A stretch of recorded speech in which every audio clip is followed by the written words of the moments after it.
Namaste and welcome to Daily News Simplified, the what, why, and how of newspaper reading. Now we would be analyzing the Delhi edition of the Hindu newspaper of 20th of June 2019, and the news that will be covered today is given on the screen, and the timestamp for the same is given in the description and the comment section given below. And so now with this, let us start with the first article. Now we have taken this opinion-based editorial from page 11. Now what this editorial talks about is the conflict between Iran and the United States, and the realistic possibility of this conflict evolving into a war between Iran and the United States. Now the first thing that you need to know is that in GS paper 2 in the mains examination of 2018, a question was asked with regards to the US-Iran nuclear pact controversy, whereby the previous question had asked in what ways would the ongoing US-Iran nuclear pact controversy affect the national interest of India? How should India respond to this situation? Now the discussion for this question has already been done in the Daily News Simplified video of 29th of October, whereby in this Daily News Simplified video, it was already explained as to why this particular question or the US-Iran nuclear pact controversy was asked in the mains examination, and similarly the video also explained on how DNS and the Focus magazine could have helped you in answering this question. Now, it is within that context that the US-Iran conflict and the realistic possibility of a war between Iran and US becomes important for your mains examination of 2019. Now, what you need to understand is that the nuclear pact controversy within the context of Iranian-US conflict has already been asked in the mains examination in 2018, and therefore it becomes unlikely that the nuclear pact would again be asked in your upcoming examination.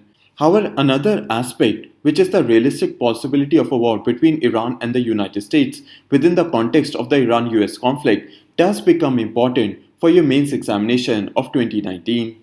Now this editorial and the upcoming explanation becomes relevant from the perspective of GS paper 2 within the section International Relations and within the subsection Effect of Politics of Developed and Developing Countries on India's Interest. However, what you need to also understand is that this editorial only highlights the politics of the Iranian-US conflict with regards to the possibility of a war, whereby this editorial currently does not explain on how a possible war between the Iran and the United States would affect India's interest. But nevertheless, let us understand on how the Iranian-US conflict has a realistic possibility of war. Now, according to the author, Iran and United States are currently engaged in a game of chicken. Now, a simple example with regards to game of chicken is that you can consider two cars who are heading against each other, and if one of them does not turn either to the left or right, both of them would end up crashing. Now, it has been considered in a game of chicken that whichever car or whichever participant within a game of chicken moves either to the left or to the right wants to avoid the crash and is therefore weaker within the competition.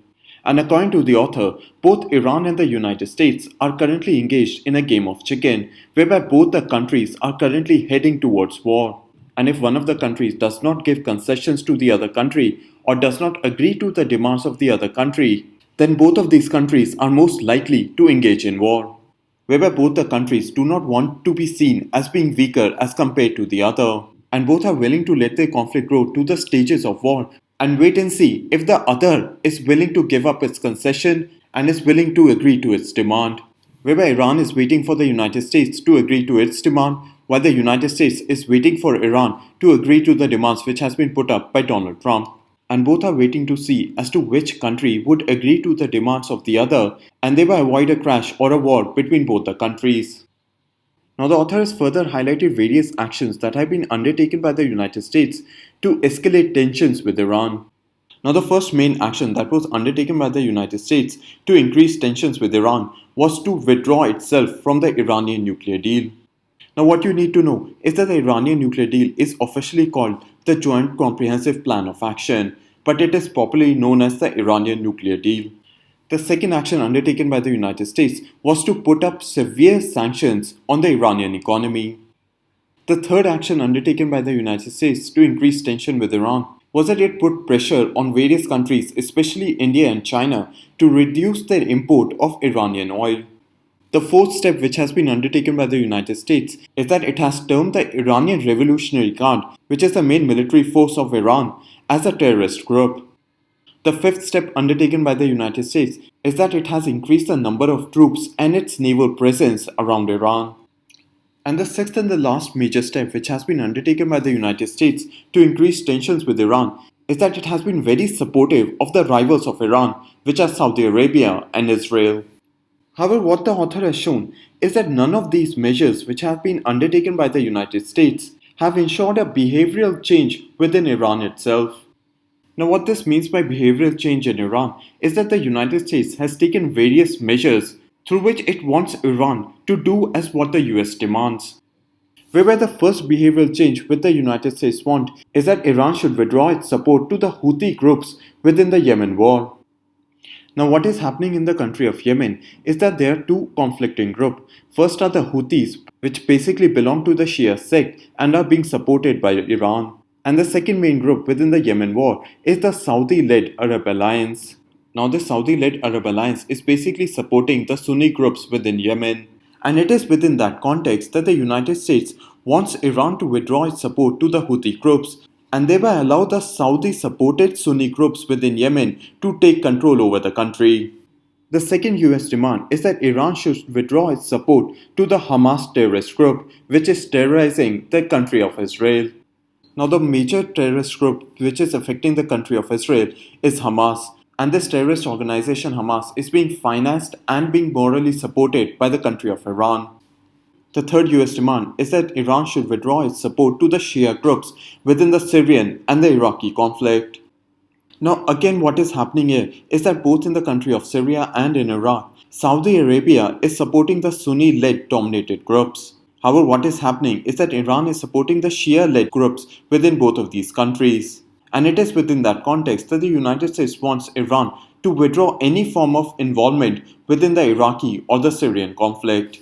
And the fourth and the last major demand of the United States is a complete renegotiation of the Iranian nuclear deal, whereby the Donald Trump administration wants a complete halt on various sections or various parts of the nuclear program which the Iran has. And therefore, to achieve that, the Donald Trump administration wants to renegotiate the Iranian nuclear deal.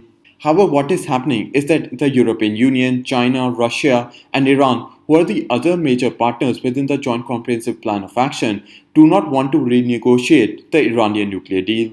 Now, again, one of the major reasons as to why the United States wants to renegotiate the Iranian nuclear deal is that it wants to ensure more measures against the Iranian nuclear program and thereby ensure that Iran is not able to threaten either Saudi Arabia or Israel with nuclear weapons within the future.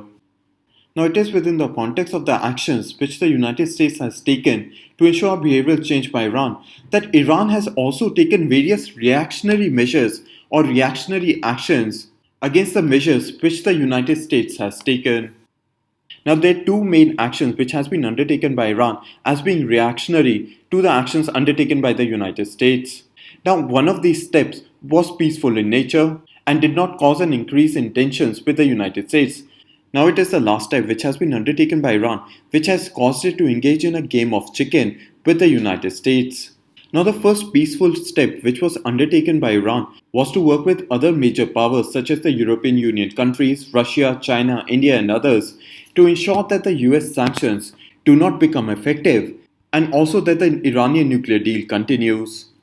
Now, what you need to know is that India, China, Russia, and the European Union countries had said that they did not support the US sanctions.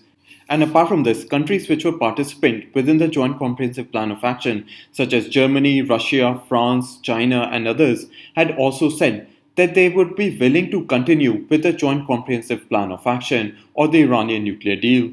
And it was within that context that Iran wanted to work with the other major powers so as to bypass the US sanctions and continue the work of the Joint Comprehensive Plan of Action. But what has been seen recently is that the major powers have not been able to bypass the US sanctions, whereby India itself has majorly decreased the import of Iranian oil. Apart from this, the European Union was going to form a special purpose vehicle known as INSTEX, whereby the special purpose vehicle INSTEX would allow the European Union companies to bypass the US sanctions. However, what has been seen is that this special purpose vehicle of the European Union known as INSTEX has not even currently started. Therefore, what is being seen is that even though Iran wants to work with the other major powers, but it is the other major powers which have not been able to provide effective solutions to Iran to bypass the sanctions of the United States. Now, it is the second step which has been undertaken by Iran, which has caused it to increase tensions with the United States and thereby engage in a game of chicken. Now, the policy which has been adopted by Iran is of maximum resistance with counter escalation. Now, what you need to understand is that the policy which has been undertaken by the Donald Trump administration is of maximum pressure on Iran. Whereby what the United States is doing is that it has undertaken various actions, and by undertaking such actions, the United States is ensuring that they're putting up maximum pressure on Iran for behavioral changes. Now, it is within that context that Iran has undertaken a policy of maximum resistance to the policy of maximum pressure of the United States. And apart from this, Iran is also undertaking counter escalation measures. Now, the various steps undertaken by Iran as form of maximum resistance is that first, it is not willing to agree to any demands of the United States. Now, the first reason as to why Iran is not agreeing to the demands of the United States, whereby Iran is waiting for the result of the 2020 presidential elections of the United States. Now, what you need to understand that there are two major parties within the United States. First is the Republican Party and the second is the Democrat Party. Now, Donald Trump is a presidential candidate and a president from the Republican Party, while Barack Obama, who led the Joint Comprehensive Plan of Action or the Iranian nuclear deal, was a president from the Democrat Party. Now, if a Democrat candidate is able to win the presidential elections of the United States in 2020, then it is likely expected that the new president from the Democrat Party would continue with the Joint Comprehensive Plan of Action or agree to the Iranian nuclear deal. Therefore, what is being seen is that Iran is waiting for the results of the 2020 presidential elections of the United States, whereby if a Democrat candidate is elected, then it is likely that the US sanctions may be removed and the Iranian nuclear deal may be continued with. Now, the second main reason as to why Iran is not agreeing to the demands of the United States is that the current Ayatollah government of Iran does not want to seem weak in front of the Iranian people and the various Shia community that is located in West Asia. Now, what you need to know is that the various Shia communities that are located within West Asia, either in the country of Lebanon or in the country of Syria, Iraq, Yemen, and in other parts of West Asia, whereby they consider that the Ayatollah government would look after the interests of the Shia community within West Asia. However, if the Ayatollah government of Iran agrees to the demands of the United States, then it would seem weak towards the Shia community within West Asia. The second resistant measure which has been undertaken by Iran is that it has continued with its presence within Yemen, Syria, and other parts of West Asia. Now, what would happen is that if Iran agrees to the US demand of withdrawing its presence from Yemen, Syria, Iraq, and other countries of West Asia, then it would finally ensure that Saudi Arabia and Israel would become the major and the only powers within West Asia. And thereby this would ensure that Iran and further the Shia community within West Asia would become dominant by the Saudi Arabia-led alliance. And therefore within that context, Iran is continuing to maintain maximum resistance to the pressure policy of the United States by continuing with its presence within Yemen and other countries of West Asia. Now, the third and the final step which Iran has taken as a form of counter-escalation to the US policies is that Iran intends to go to the brink of uranium enrichment. Now, Iran currently has threatened that it would breach the uranium enrichment limit which has been set by the Iranian nuclear deal and would be able to build nuclear weapons, and therefore it is a major counter-escalation measure which has been taken by Iran itself. Now, these were the main points that you needed to understand from this editorial, whereby hopefully you understand the politics of the Iranian-US conflict, which may have a realistic possibility of leading to war.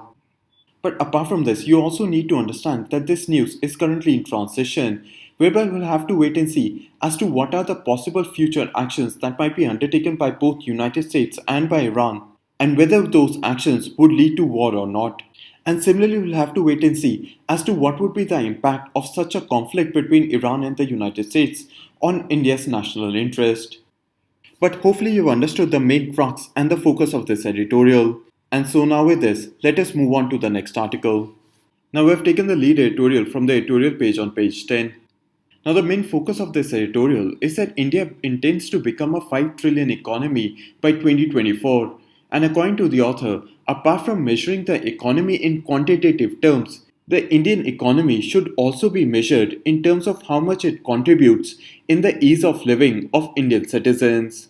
Now, the first aspect highlighted by the author is that for India to achieve a $5 trillion economy by 2024, India requires improvement in the terms of its design, funding, and governance. Now, when we say design of an economy, an example of this would be China, South Korea, Taiwan, and other Southeast Asian countries, which are export driven economies. Similarly, countries such as Saudi Arabia, Venezuela, and most of the countries of the Middle East are commodity driven economy, basically that they export petroleum to fuel their economy. And it is within that context that the author is saying that India should also improve the design of its economy, whereby the manufacturing sector within the Indian economy is currently quite low.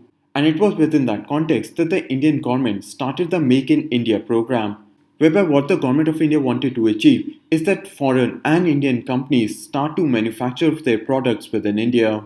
Now, what the government of India wants is that India's manufacturing sector currently contributes around 16% to India's GDP, whereby they wanted to increase to 25%, and that was the main reason for the Make in India program so as to achieve this target. However, according to the author, for India to achieve a $5 trillion economy, it is necessary and essential that India also focuses majorly on its manufacturing sector. And within that regard, for India to improve its manufacturing sector, there has to be an improvement within the design of the Indian economy, which ensures measures that favor the manufacturing sector. Apart from this, the second aspect which the author has focused upon is the concept of funding. Now, as you already understand, private investment is currently down in India. And one of the main reasons as to why private investment is down within India is because of the banking crisis, whereby because of the rise in the non-performing assets of banks, there has been an increase in their provisioning ratio.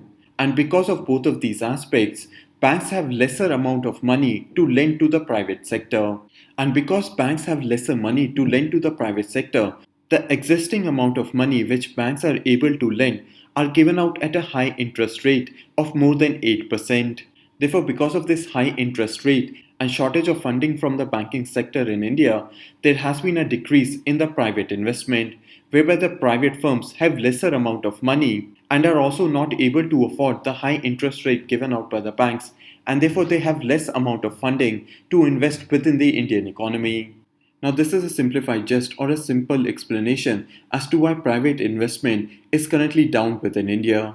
And it is within that context that the author has said that public investment, meaning that investment which is given out by the government of India, should be increased within the Indian economy, whereby it is able to provide the desired economic growth for India to achieve a 5 trillion economy by 2024. Now, with regards to the third aspect of governance, what the author has highlighted is that the data with regards to the Indian economy is currently not properly provided. And it is within that context that the author is saying that the economic policy planning within India should be based on proper and reliable economic data. So now hopefully up till here you understood the various steps which has been highlighted by the author which the Indian government can undertake so as to achieve a higher economic growth that can allow India to achieve a $5 trillion economy by 2024. Apart from this, what the author has mainly highlighted within this editorial is that various measures needs to be undertaken by the Indian government that should also improve the ease of living for Indian citizens, apart from only providing a $5 trillion economy by 2024. Now, within that context, the first step which has been highlighted by the author is that Indians should feel empowered by the growth in the Indian economy, whereby there should be a sense of well-being and being able to undertake the functioning which an Indian citizen values. The second step which has been highlighted by the author is that there should be access to quality healthcare and quality education for all Indian citizens. The third step which has been highlighted by the author is that there should be equality of opportunity, both in terms of equal distribution of income across various sections of the society, and secondly, equality of opportunity based in a reduction in gender inequality. Now, the fourth and the last step which has been highlighted by the author is the preservation of natural capital. Now, what this means is that there should be a preservation of natural capital in terms of having environmental protection and environmental conservation with access to cleaner air and access to cleaner water for all Indian citizens.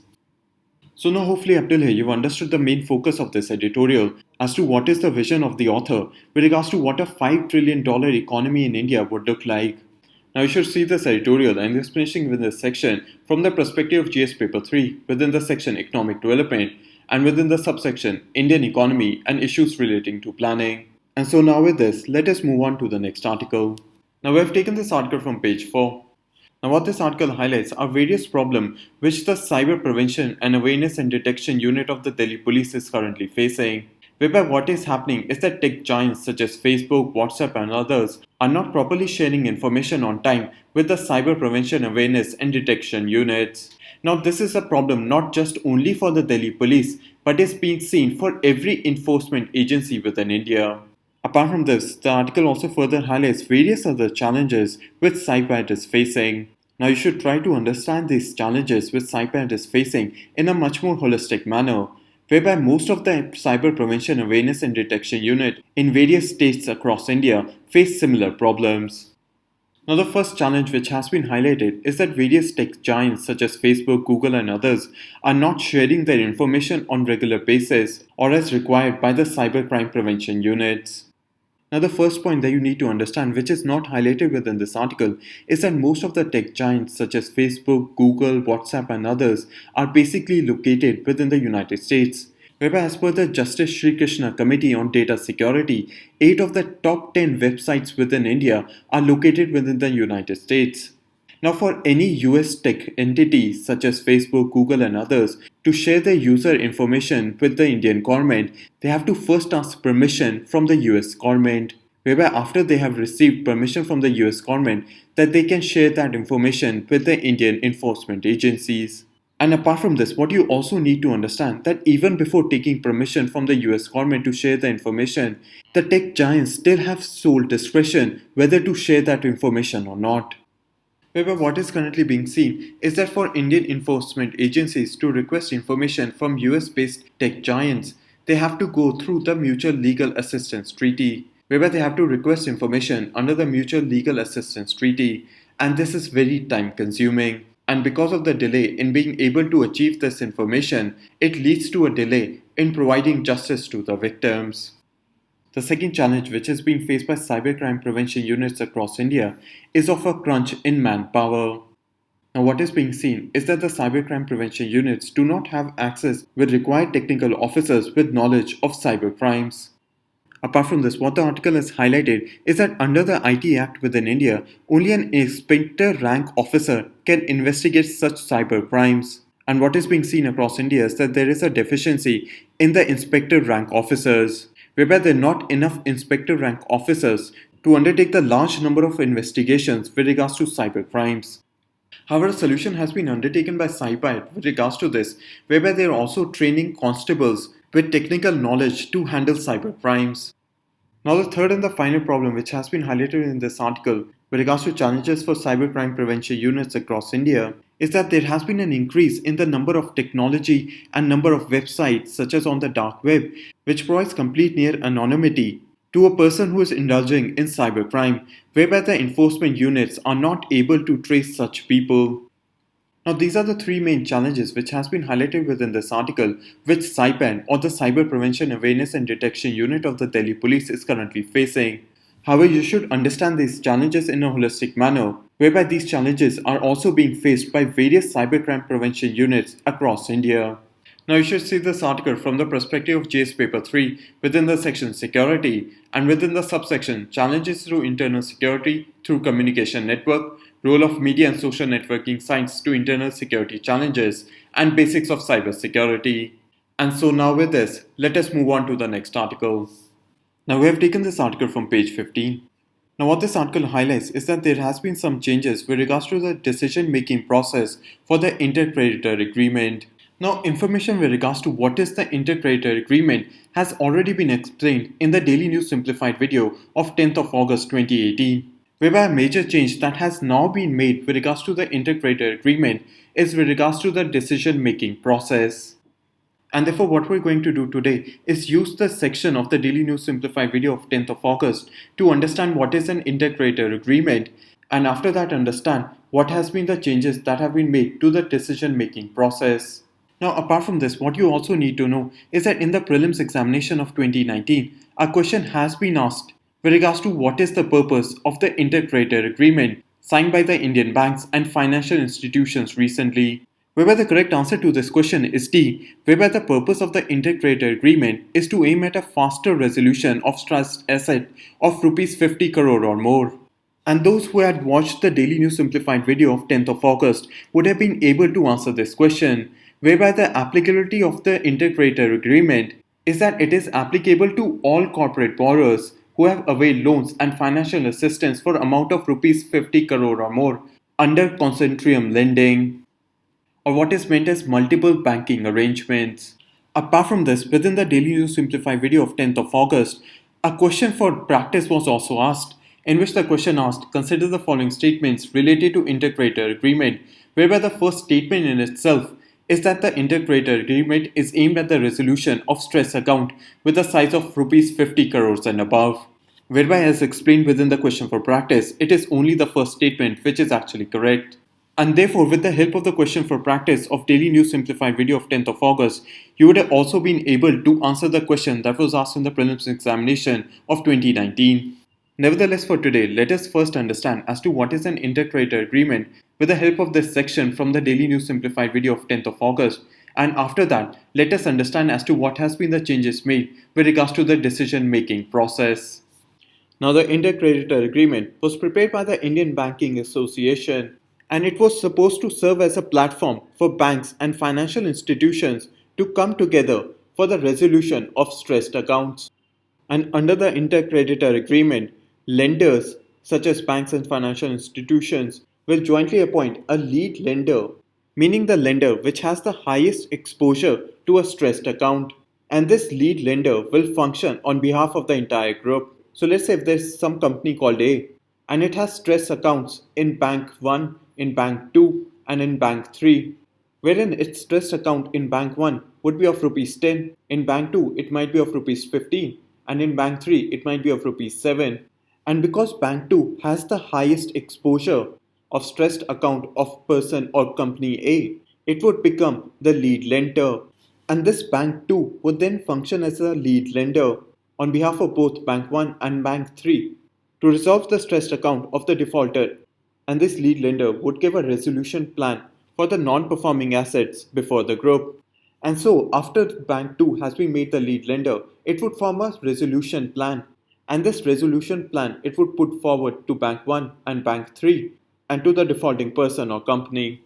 Now this agreement would be applicable to all corporate borrowers who have availed loans and financial assistance for rupees 50 crore or more. Now, after understanding as to what is an Intercreditor Agreement, let us now understand as to what has been the recent changes made with regards to the review period and the decision-making process. Now, the Reserve Bank of India has mandated that if there is a default by any of the lenders, then all lenders should review the borrower's account within a period of 30 days of the default and to also form a resolution plan, whereby it has been made mandatory for all the lenders to enter into an Intercreditor Agreement within the review period. Now let's say for an example, there is a company called A which has taken loan from the State Bank of India, from the Punjab National Bank and from the Axis Bank. However, what has happened is that this company A has only defaulted on its loan for the State Bank of India. Now what the RBI said that the State Bank of India, the Punjab National Bank and Axis Bank, meaning all the banks from which A has taken a loan, would have to review the account of the company A. Now what this means is that if a company has defaulted on any one of its loan for any one of the bank, then every bank from which A has taken a loan would have to review the account of the company A. And they have to review their account of the company A within 30 days of the default. Meaning that if company A has defaulted on its loan to SBI on 1st of July 2019, then by 1st of August of 2019, Axis Bank, Punjab National Bank and PNB would all have to review the accounts of the company A.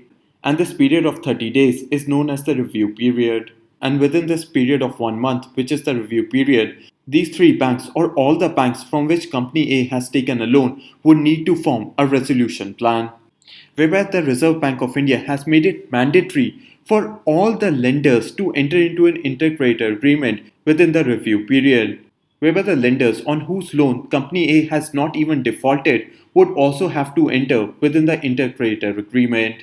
Now, the basic assumption is that if Company A has defaulted on one loan to the State Bank of India, then there is a very high chance that it is also going to default on its loan to the Punjab National Bank and to every other bank from which it has taken a loan. And it is within that regard that the Reserve Bank of India has said that if a particular person or a particular company defaults on a particular loan to any one bank, then every other bank which has given a loan to that particular person or company would have to review that person's account. And this review of account has to be within 30 days. Apart from this, a major change with regards to the decision making process is that any decision which has been agreed by the lenders has to be either represented by the 75% by value of total outstanding credit facilities or by 60% of the lenders by number, whereby this decision would be binding upon all the lenders. So now hopefully up till here you've understood as to what has been the recent changes with regards to the review period and with regards to the decision making process. And so now with this, let us move on to the next article. Now we have taken this article from page 9. Now there's some important facts that you need to remember from this article for your prelims examination. Now the UP site which is expected to get a national importance tag is Sanauli within the Bhagpal district in western UP. Now it has been considered that this Sanauli site belongs to the Harappan period. Now a grave has been found within this Sanauli site which is dated around 2000 BC, and 2000 BC basically falls within the mature phase of the Harappan period. However, the importance of the Sanauli site is that various artifacts such as in the form of chariot, helmet, shield, sword and dagger have been found within this site. Whereby what has happened till date is that chariots have not been found in Harappan sites, and therefore the discovery of especially a chariot points towards the existence of a warrior class within the Harappan period. Now apart from this, what you also need to understand that this discovery of a chariot within a Harappan site is also being attributed to the mentioning of chariots within the epic Mahabharata. However, you need to understand that this attribution of this chariot which has been discovered in Sanauli to various Indian literatures such as Mahabharata is currently only an assumption and therefore requires further research.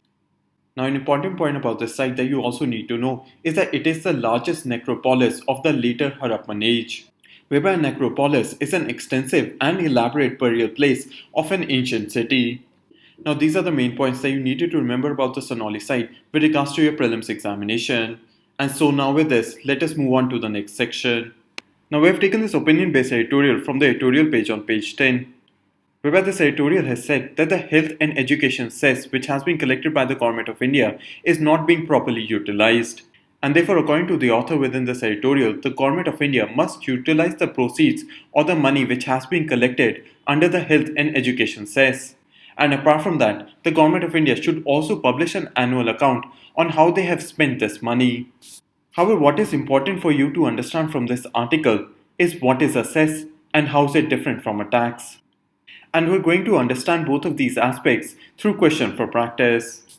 Now there are two questions for your practice, and what you need to do is pause this video, solve both of these questions and wait for 5 seconds for the correct answer. Now the correct answer to question number 1 is D, neither 1 nor 2. Now what you need to know is that the proceeds which has been collected through a cess are credited first to the Consolidated Fund of India. And it is after it has been credited to the Consolidated Fund of India, it is then moved to a dedicated fund. While with regards to statement number 2, the proceeds of a cess are not required to be shared between the centre and the states. And similarly, the functioning of a cess are not based on any form of recommendations of the Finance Commission. Now with regards to statement number 2, the correct answer is A, 1 only. Now cess is levied on tax payable and not on the taxable income. Now let's say if you earn 10 lakh per year and have to pay 20% on your personal income, and therefore your taxable income becomes 2 lakh. However, what happens afterward is that you undertake various deductions such as for the housing rent allowance, insurance policies, LIC policies and others, and therefore the final tax which you have paid to the Government of India might be around 1 lakh. Now cess is not applicable on the taxable income but is levied on the tax that has actually been paid. And with regards to statement number 2, cess can be levied on indirect form of taxes and direct taxes. And therefore with regards to question number 2, the correct statement is 1 only. and therefore the correct answer is A. Now there are two more questions for your practice, and as you already understand, pause this video, solve both of these questions, and wait for 5 seconds for the correct answer. Now the correct answer to question number 3 is C, both 1 and 2, whereby a port has been found within the Indus Valley site of Lothal, and similarly, as we have already understood, a chariot has been found within the site of Sanauli. While with regards to question number 4, the correct answer is C, 2 only. Now the Joint Comprehensive Plan of Action continues to function since it is still being agreed upon the European Union, Germany, Russia, China and its other members except the United States. And it is only after Iran violates the various provisions of the Joint Comprehensive Plan of Action that the Joint Comprehensive Plan of Action or Iranian nuclear deal would stand null and void. Whereby if Iran was to enrich uranium so as to build nuclear weapons, then the Joint Comprehensive Plan of Action would be declared null and void. However, as of now, just because the United States has withdrawn from the Iranian nuclear deal, it does not make the Joint Comprehensive Plan of Action null and void. While with regards to statement number 2, Indian investment within the Chabahar port, which is located in Iran, is exempted from US sanctions, whereby the Indian investment in the Chabahar port serves a common purpose for both the United States and for India for the reconstruction and development of Afghanistan. While statement number 3 is incorrect, and therefore the correct answer to question number 4 is C, 2 only. And now with this we come to an end in the analysis of today's newspaper. Now we move on to the question for today.